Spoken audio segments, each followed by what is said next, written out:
I am so excited to be here at the EDGE conference. The food is amazing, the energy is great, and hopefully we could keep it up in here as well. Mordechai was so kind to invite me to moderate this, so thank you. Just a little bit about me.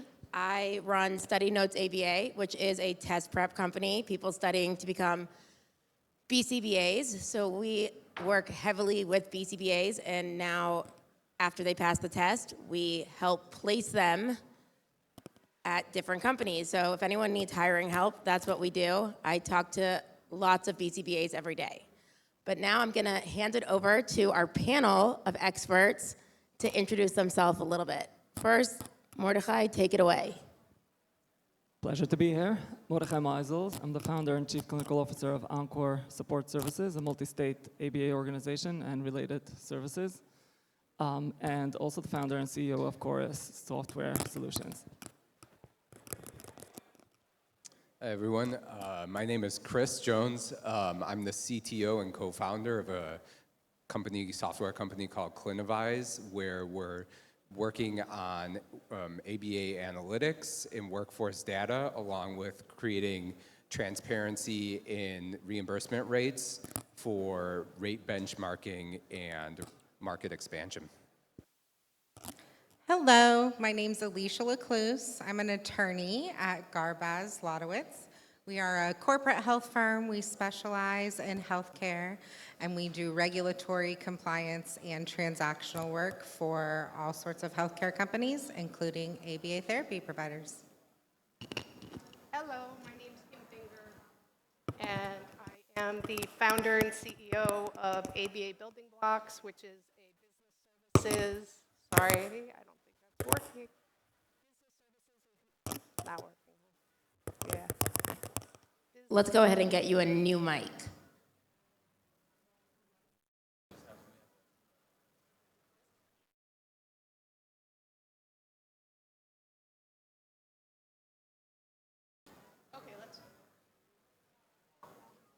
Okay, let's try again. There we go. My name's Kim Finger. I am the founder and CEO of ABA Building Blocks. We are a business services and consulting company for ABA providers. I started my career in ABA as a therapist and a supervisor back in the late 1980s. Hate to age myself, but, and then I started my full-time career in 2008 on the business side of ABA. Very cool. Welcome, everyone. So today's topic is from 1 state to 50. So anyone who's looking to scale or move across to multiple states, hopefully you get some questions answered today. So let's go ahead and start with our first question for everyone here, and it is, why has multi-state scale shifted from a growth ambition to a risk management strategy in ABA? Anyone want to take this? I think that's me. I would make the loose analogy to if you own rental properties and that's your primary revenue stream. Maui had a fire, the Bahamas has hurricanes. If you are a single state, you're at a higher risk. I look at the fire as the payers, and frankly, the hurricanes as sometimes the private equity companies. You've got payer changes. I like to say to my clients, it feels a bit like the wild, wild west right now. We have compression, we've got dynamic landscape changes, we've got competition like we've never had before. Used to be that you could put up a shingle and have a wait list 100 long. At AST, when I was there in autism spectrum therapies back in 2008, we always had 100 clients on a wait list. There was way more demand than there were providers. Nowadays, depending upon where you are, you have to engage in marketing and other things that a lot of companies don't have the budget to do. So at the end of the day, having a multi-state business allows you to balance payer rates and other landscape dynamics that can impact your business and help you to be successful over the long term. I love that analogy. I like to think about it like responsible investing. So especially in volatile markets, which the landscape in ABA now, we're in a volatile era. It's not the same stability as it was 10 years ago. So when I joined the ABA industry, when I graduated my BCBA in 2014, the industry was, I would say, relatively very calm. But now, just like the stock market, when there's volatility in certain markets, it's even more important to diversify. So diversification is extremely critical for the sustainability and the responsibility of the organization and the business that you're working so hard to establish, to build, to grow, to scale. So scaling to 50 states is not just about scale, about extending your reach, about increasing your influence and leadership in the field. It's also a responsibility to be able to diversify, because every state comes along with different payer mixes, different community factors. Every single aspect of the organization is affected by the state or region where you are, whether it's the payers, the talent pool, the competition. So being in multiple states is something that's responsible in terms of building something that can sustain the volatility and keep you growing and scaling. Yeah, I'll just add to that. A single state can then overexpose you to a certain payer structure, rates, and labor market. And so by expanding that, again, as Mordechai said, it can help diversification your business to broader payer structures and more sustainable revenue model. No? Okay. This brings me to my next question, which is similar, but I know in the recruiting space, I'm talking to a lot of people who are either interested in starting an ABA company. They hear, oh, ABA is a booming industry.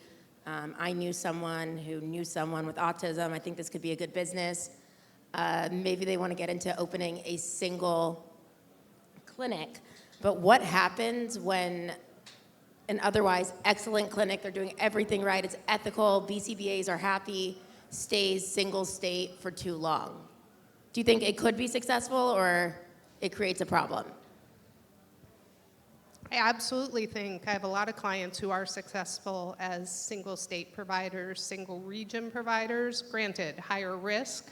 A lot of those folks, though, have legacy. They've been in the industry and had their businesses for decades. On the same point, I do a lot of M&A work, and I'm currently selling several companies that are single state. And going back to the change of the landscape, several of them are selling because they built their business based on the way they could operate 10 and 12 years ago, which is different from today. As an example, my Georgia company that I'm selling is very much struggling with client acquisition.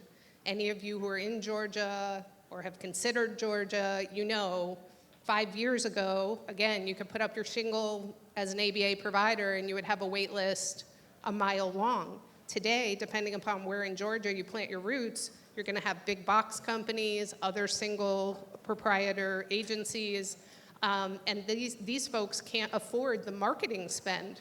I had an interesting conversation with somebody this morning who's here as a vendor, and they do marketing. And being honest, I was a little gobsmacked when he mentioned that he recommends people spend about $5,000 a month on digital marketing. For a lot of folks who are startups or, again, who've been around for a long time, these are expenses they're not used to having, and it's made it very challenging for them to maintain their business. And going back to if you were multi-state, some areas of the country still have a lot of clients who are underserved. Other areas are more competitive. Some payers pay significantly more than other payers. So by being multi-state, you can balance this and have blended revenue and expenses across multiple states or regions. I would just add to that.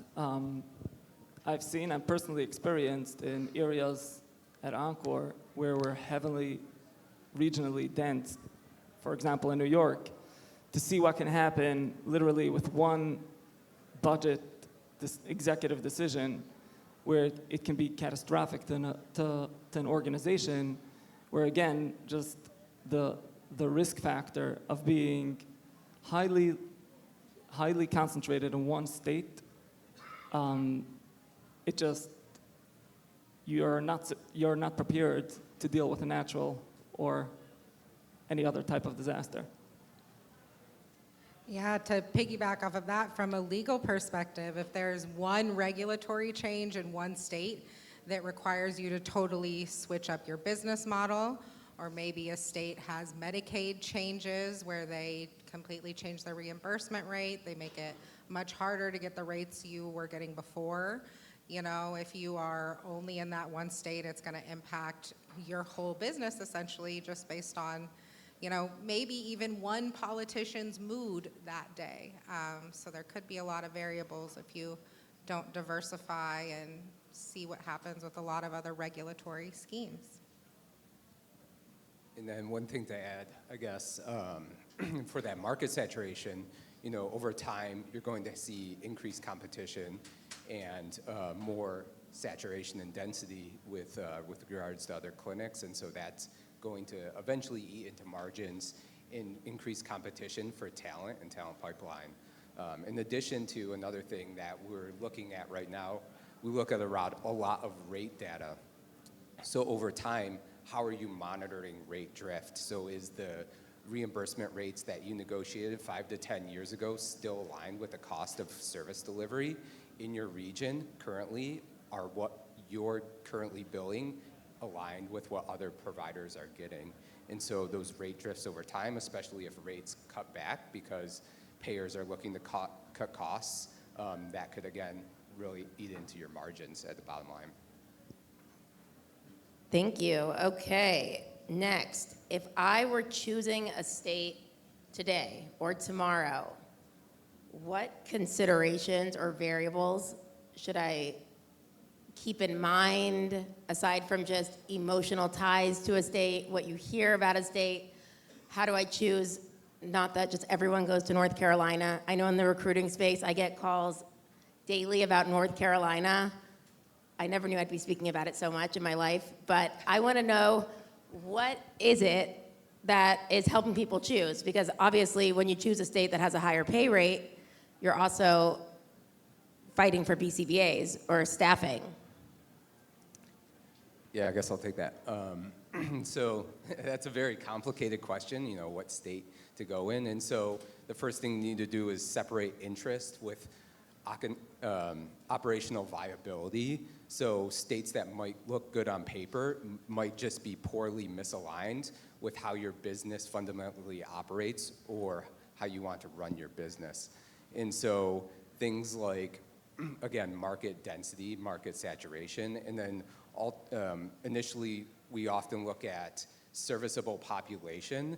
And so what's the demand look like? And so we know the CDC prevalence rates, and so from there, we know different age demographics, so we can calculate a serviceable population and then use that as a proxy for demand.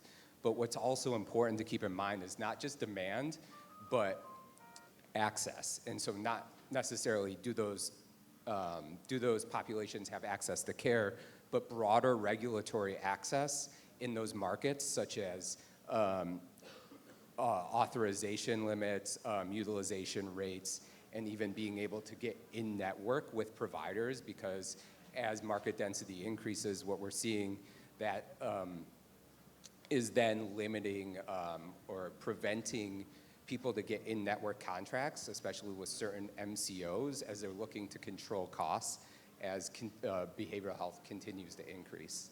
And so on the flip side of that, there's lower density markets that are less saturated, that payers and MCOs might be more willing to contract in to cover and solve service gaps. But then you're working with a different set of constraints because you're highly constrained on workforce supply and credentialed workforce.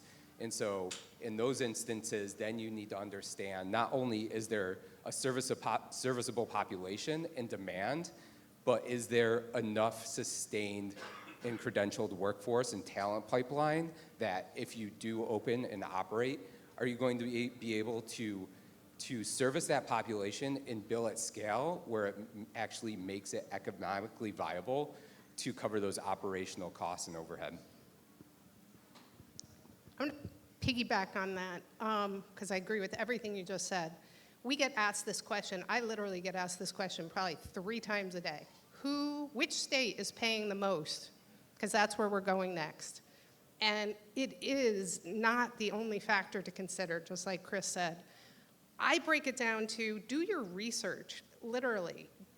We have so many AI tools, ChatGPT, Perplexity.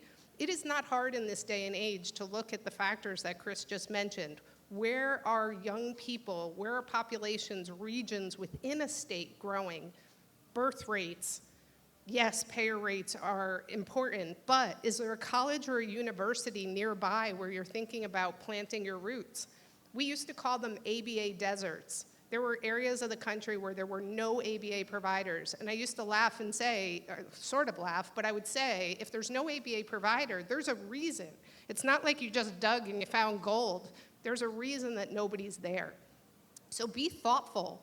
I tell people all the time, throw up an Indeed ad, see if you can even just put up a very basic website, because BCBAs are smart these days. You put up an Indeed ad for a BCBA, the first thing they're going to go do is look for your website. But put up that ad, see how many people apply. If nobody applies and it's radio silent, that's very telling. So again, before you invest in putting your company together and establishing and committing to a state or a region within the state, and I keep saying region because within a state there are very different dynamics, the MCOs, how easy or hard it is to get in with them, what they pay. So you need to look at a very granular level before you make this financial commitment, and there are a lot of variables to think about before you make that commitment. So I can just echo everything that was mentioned over here. So in my mind, when it comes to expansion and looking at priority states, it's looking at the supply, the demand, and the barriers to entry. So you want to see what's the autism population, and then how many BCBAs or RBTs. There are some states that have a requirement for RBTs. How many RBTs are even registered in the state? And then barriers to entry. Are there open panels, closed panels? And then obviously you want to make sure that you have a business plan with payer rates that can support the operation in that state. So good rates, great rates, but if talent and the expenses and marketing and the competition is increasing your cost, the bottom line might not be better than going to a more modest state with less costs to operate. So it's really looking at all those data points and platforms like Clinivise and other platforms that you can really get those data points to model out how it can look.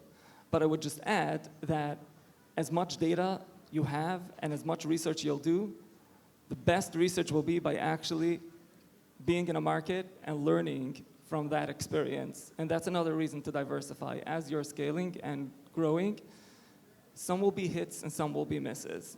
And the only way to really know beyond making responsible data-driven decisions is to really go and try and experiment.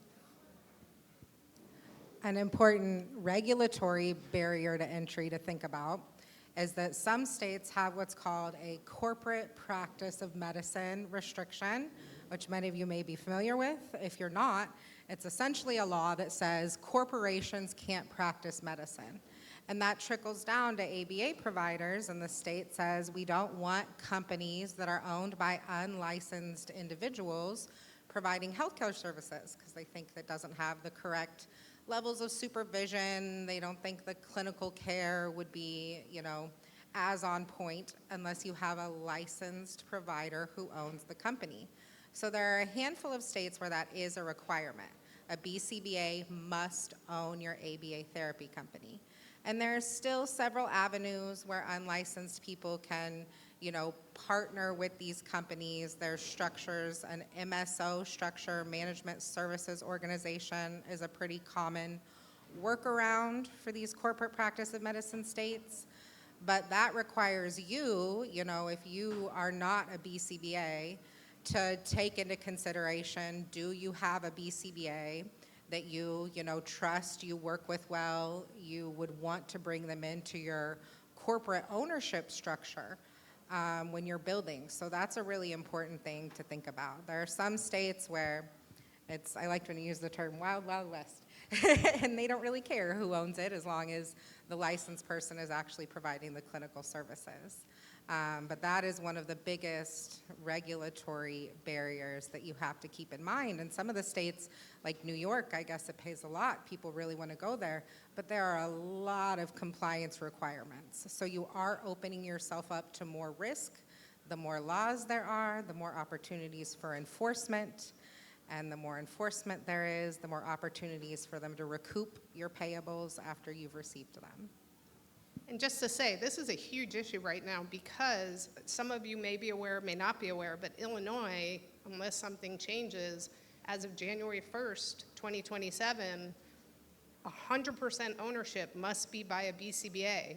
I have a SpeechPath, big company that's been around for a long time, which right now she is paying lawyers to figure out how to maintain her business or sell her practice. So going back to this wild, wild west, things are changing every day. So going back to what Mordechai said, you can do research all day long and try and make the best decisions, but you could plant roots and find out that the dynamic or the rules, the regulatory compliance issues are changing, and it can really change your whole plan. And so being multi-state, again, it's another reason because now you have other states that if you have to fold or have to engage in an MSO, you have other opportunities to maintain your viable business. Very interesting. I'm learning as I'm sitting here as well. I was at a conference recently speaking to someone, and I was talking about his hiring needs, and he was like, I don't need help hiring. And I was like, oh, cool. That's amazing. Go you. It's like, yeah, well, I just raised the salary to $130,000 in Arizona.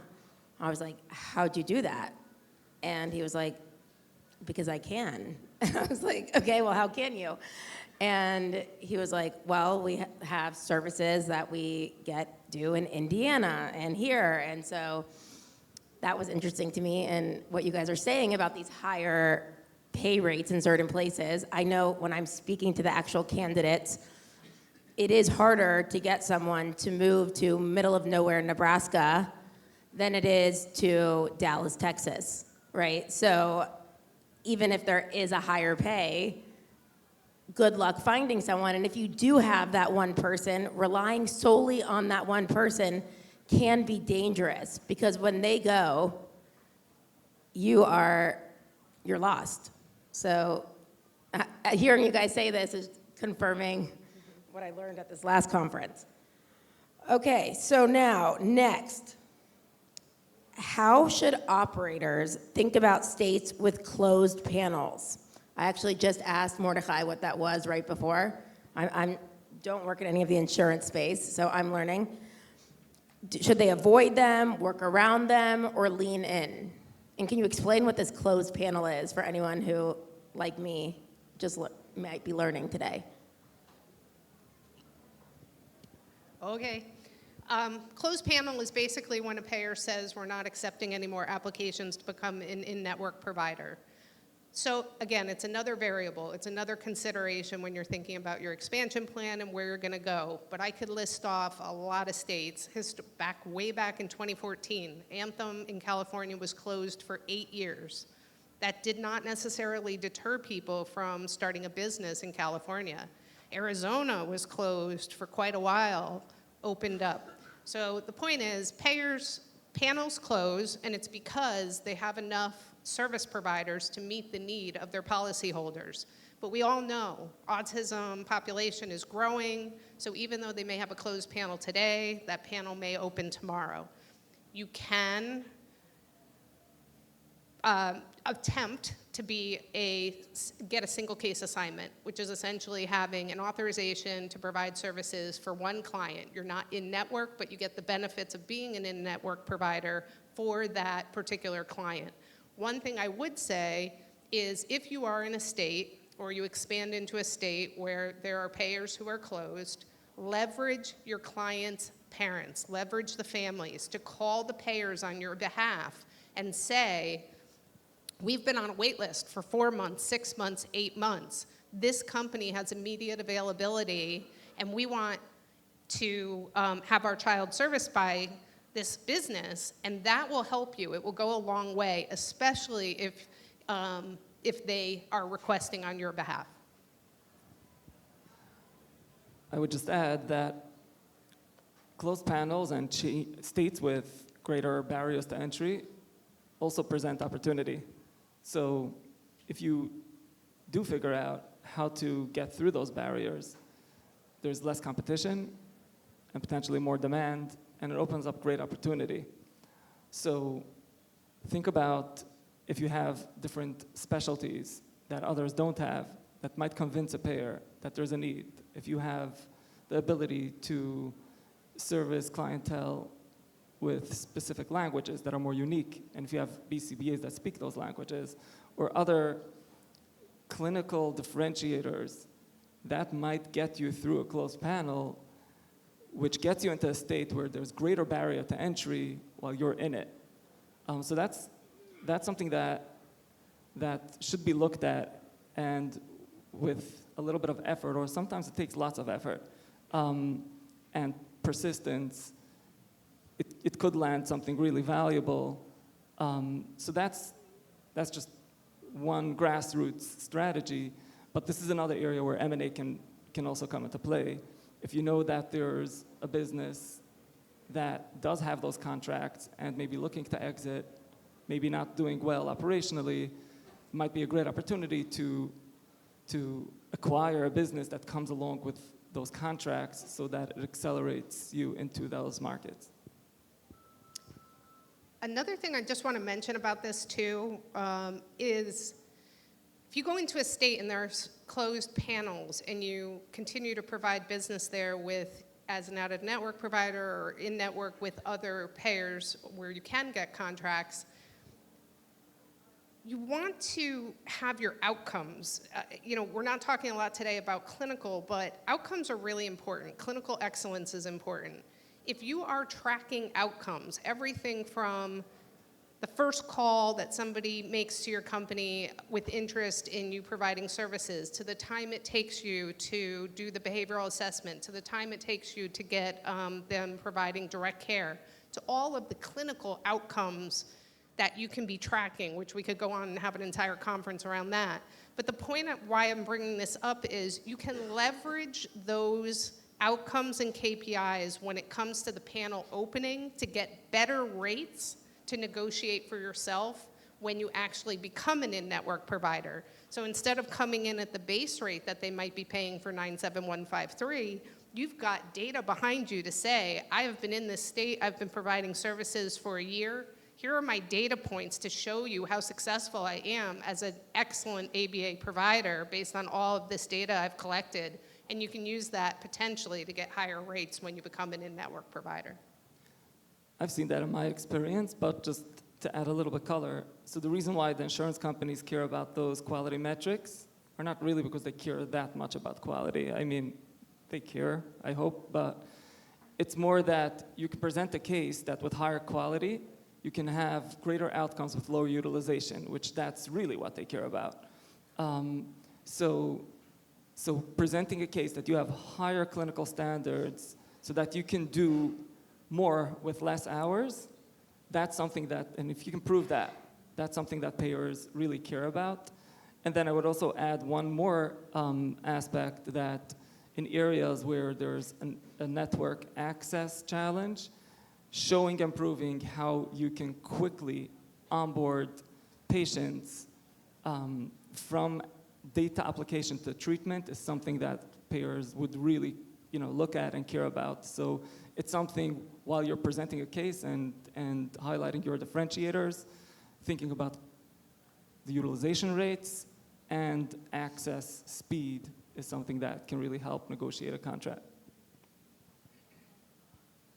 Great, okay. We only have a little bit of time left, so I'm trying to choose which question is going to be the hottest for the audience here. Let's see, I like this one, maybe because it interests me. Here we go. How should talent strategy change when you go multi-state, especially for BCBAs? So I'll take that. So the talent strategy, when it comes to multi-state, it presents a lot of opportunity to, especially with organizations that establish solid and efficient telehealth models. It allows you to leverage talent, assuming that they meet the licensure requirements and that all the compliance aspects are in place, to leverage talent across the board. And actually can help you expand into newer locations with less investment because you already have centralized BCBAs that can take on work as you're getting started and as you're increasing demand in a specific state. So when it comes to talent, I would also mention that you want to make sure that your talent acquisition strategies are strategies that are universal strategies, because that will really make you scalable. If you have like a grassroots strategy in one state, if you have like one university partnership that gives you a real feeder to all your BCBAs and you have no problem, if that university is not present in a different state, you can try replicating that strategy with forming another university partnership, but if that doesn't work, you're back to square one, where you don't have a strategy for BCBA recruitment. So I would say, wherever you are, make sure that whatever strategies you have a strategy that's really scalable, no matter where you are. So for example, if you have a great LinkedIn strategy that works, that should be universal.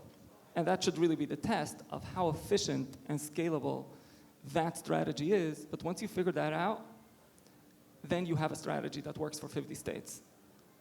Obviously with some outliers, with very, very, difficult rural areas potentially.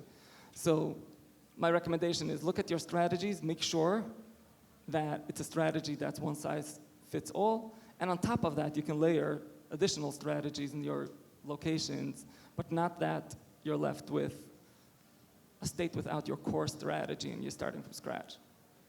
I just want to add to that, even though I asked the question, but being a BCBA myself and getting my inbox with message after message from a recruiter like, hey, would love to sit down with you for a coffee, whatever, all these different things. And I think now that I am on the side of helping place BCBAs in jobs, the one thing I'm seeing is, it's great if you have a strategy that you're like, oh, this LinkedIn message works, whatever it is. But I really think the same way that when we're doing treatments for our actual clients about the individualization is really speaking to the candidate and seeing what do they value, right? Like, what are you gonna bait the hook with? Like, if they're not interested in whatever it is, then that's not helpful. So you gotta listen in. Like, oh, they're a new mom. Oh, like for myself, for example, when I was looking for a job, I knew I had an autoimmune condition that could sometimes put me in and out of the hospital. So I wanted a place that would have flexibility and that wouldn't take all my days. Or I knew working at a secular company that I was gonna have to miss all the Jewish holidays. Is that gonna be all my PTO, right? So really finding out what an individual values, I think is important as opposed to being like, cross the board, this is it. Obviously you can't do like special treatment like, oh, you'll get 30 PTO days and you'll get this. But I really think that's important, especially when I'm talking to these candidates who, I know people are like, oh, I have no chance next to this huge company that has billions of dollars, right? But you actually do if you have what that person needs. People are valuing that. Obviously, remote work, everyone gets excited about that. I do personally feel it does affect a lot of clinical quality often. But just really looking at the individual, like hearing from them what they need before you go sell your whole thing to them, and like hear that and then make the offer specific. That's a great point. I would say that talent acquisition strategy, especially when it comes to BCBAs, is almost like a marketing strategy. You really have to have a sales pitch, your selling opportunity to BCBAs, so you really have to fine-tune your pitch, which includes, like Liat was saying, it includes your values of what you value as an organization. That will attract the right type of talent that you're looking for that align with your values, because they will resonate with your values and they will want to join your company. In terms of people, a lot of smaller organizations can stress about how can I go against these huge organizations. Many BCBAs want to be part of the smaller, sometimes clinician-owned boutique organizations where they don't just feel like a number and they feel part of a smaller, tight-knit family. So it's really fine-tuning that pitch, and you'll be surprised. If you see that you're having a hard time recruiting, keep on refining that pitch until it works, and once it works, you'll really have an easier time attracting not only talent, but the right type of talent that's a good fit for your organization. And retaining. I would also make a comment about as you expand, whether you're single state or multi-state, I impress upon people all the time, it's really important that you take a step back and look at the quality of your training. If you want to grow your organization, you really need to think about, I like to say, grow BCBAs and RBTs in your backyard. And by that, what I mean is have a really solid training, old school, conference room, shadowing, videos, quizzes, all of that, so that you can hire nannies and babysitters and build them and help them become fantastic RBTs. Have your RBTs have a professional development path where they can become your BCBAs. And very much focus on your training and on your culture, from your interviews, through your training program, through the everyday in which you operate your business. Make sure your values are core and that you live and breathe them. But I'm going to come back to training is key. People, when we do org assessments and I talk to RBTs, they will say to me time and time again, I do not feel like I know what I'm doing. I will say, how were you trained? They said, I was told to watch a 40-hour video. 40-hour videos are not the way you learn how to provide excellent ABA to kids on the spectrum. That is supplemental, and it needs to be along with many other aspects of good, solid training. I could not agree more. It's also, it's really sad to see also what happens when you're like, oh, we have all these kids we need to cover. Okay, let's put this person in. They were working at Starbucks the day before, but I'm sure they'll be fine, right? And then the next thing, it's like, okay, and guess what? Oh, we have someone new coming on next week, and they were working at the nail salon.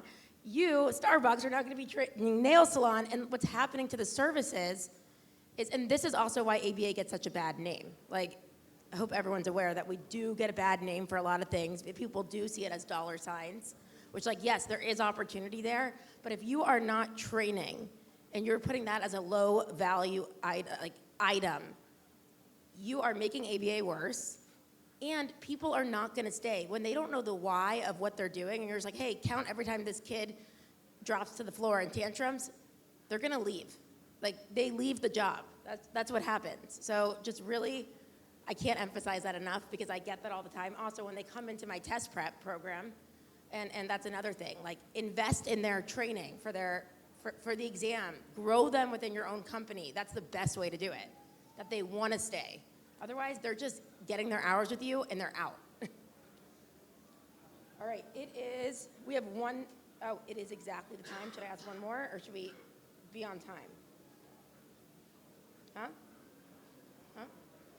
Q&A, that's a great idea. Let's open this up to Q&A. Anyone have any specific questions for anyone? The floor is open. Don't be shy. Yes?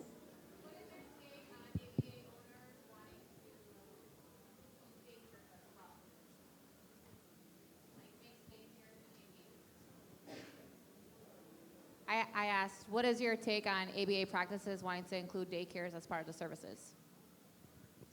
That's a great opportunity, and I'll leave the legal and compliance considerations, but there are actually states that not having a daycare license for a center-based program is actually illegal. So you have to look at compliance first, and then all the different considerations, but it can also be a very good business strategy as well. Yeah, as you mentioned, there are important regulatory considerations when you're doing two different types of regulated services, under one company or one group of companies. You have to check every single compliance box for both of them. So some things can overlap, but you just have to make sure that you're checking all the boxes for every single one of those companies. So it's definitely a good opportunity.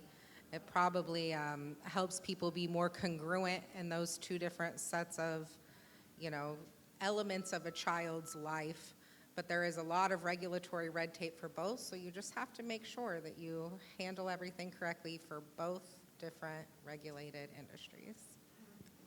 This is an area also that CASP started paying attention to because there's a lack of standardization and regulation around it. So CASP is now working with multiple states, and I imagine that it's going to vary state by state. If I wanted to expand to another service, I already have an ABA company, we're in multiple states.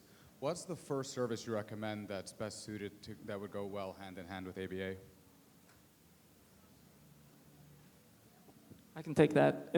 In my experience, you want to be very careful if you want to expand into different related services before you really consider partnering with related services providers for them to, just by enhancing coordination of care and collaboration, because I understand the pitch, of offering holistic care, but it also brings so much more of, billing, contracting, compliance, clinical. So suddenly your clinical director now is overseeing OTs and PTs, which they don't look at them as their clinical director. So it's another overhead for a whole related services department, and the margins typically over there are very, very stressful. So I would first try to partner with other OT, PT organizations with that is their bread and butter and their model, and offer just enhanced collaboration and coordination of care. That would personally just be my opinion. But if you do go, it really depends on your clinical staff's vision. Some clinical directors are going to be very passionate about the speech and language part, so they'll probably prioritize speech and language.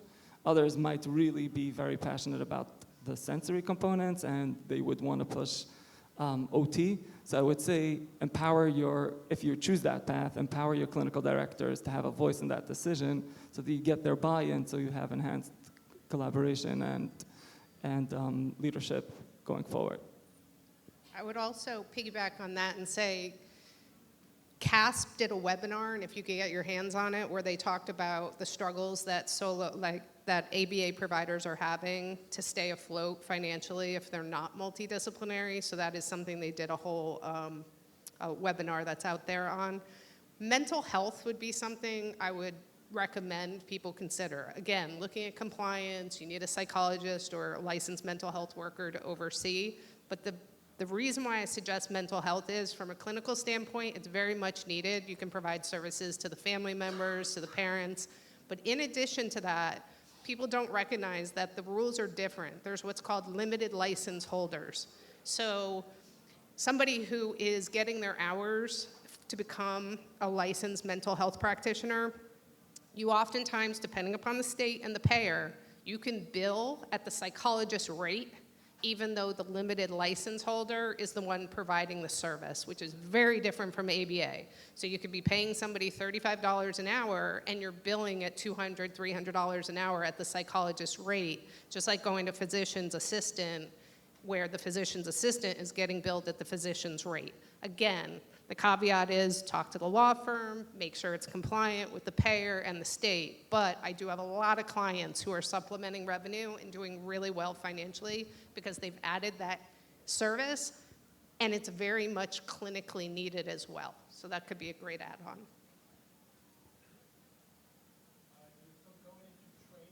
Yes.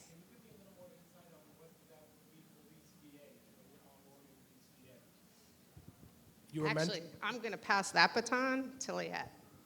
That's me. I train VCVAs. So when you are training VCVAs, so first of all, I want to tell you this. I always say, my claim to fame is I could get you to pass the test. Oh, the question was, you're asking the girl with ADHD here. It was, how are you training your BCVAs? Yeah, what training should there be for BCBA specifically? Say it again louder. What training should there be for BCBA specifically? Okay, so I would say, like I said, I'm like, okay, I could get someone to pass the test to become a BCBA. And now that I'm also working in the recruiting space, does that mean that I would want that BCBA necessarily working with my brother who's on the spectrum or my son who's 4 years old? No. Because you need to be training, like, you have to realize that also ABA is so not like one universal model. You could work at one clinic and have no idea what to do in the next clinic, right? You'll work at one company and like, oh, we're really into natural environment training. Then you go to another company and they're not into that at all. So really, you need to decide, and you need to have someone strong in the clinical position to be like, this is the approaches that work, like that we utilize here, which also might help someone make a decision. Like, I don't really want to work at a place who's not doing natural environment or whatever it is. And then when you have that with your onboarding, show what that looks like. And also realize, like for myself, when I started working as a BCBA, I had no idea what to do. The good thing is that I could like kind of make it look like I know what I'm doing. I had no idea. And so you need to make sure that you're not just assuming the BCBA comes in and knows what to do. I always compare it also to like a medical doctor. Like if you're a surgeon, you could put them in like a podiatrist working on feet. You could put them in one operating room and like be like, oh, the scalpel's over here, and they'll know what to do. And then they go to another operating room where it's slightly different. BCBAs, they might be using completely different tools. So you need to decide what you're gonna be using at your company and have a full training, like what your note-taking is gonna look like. How are you guys reporting? When do you expect session notes to be in? Even as much as having a BCBA who's more knowledgeable to model different skills and do behavior skills training to other BCBAs. Like, hey, when we have X behaviors, this is what we're doing. A lot of times sometimes you have someone who's telling people what to do and not modeling it, it's like, oh, when they engage in that behavior, just do this, right? Then that other new BCBA is like, what am I supposed to be doing here? I never even saw them do it. So you need to have someone who's strong, competent, can show and model how to do these skills and allow the opportunities for the new BCBA to do these different things. And also, I mean, if you're a really great company, you're using the RBT's time to, I know a lot of people want to use the RBT just to bill. But like, if you're training them then, they're gonna be much more ready when it's time for them to be a BCBA. So I would say, really, like some companies that like literally will hire a BCBA just to be on top of training, I think it's well worth it in terms of retention. I would say that it requires design and strategy. So it's not one size fits all. Newer BCBAs need more real-life training of how to apply the science that they're learning. And then you have BCBAs with a growth mindset that always want to learn, and you always have to like keep up with what is the newest thought in ABA, who are the newest presenters, to really offer that continuous education credits, which BCBAs stress about. They need to recertify their BCBA.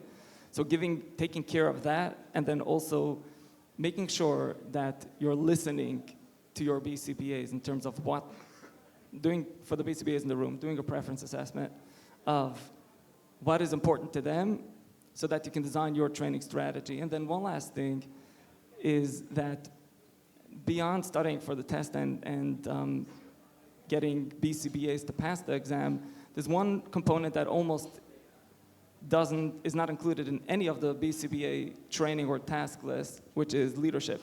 It is a tiered model.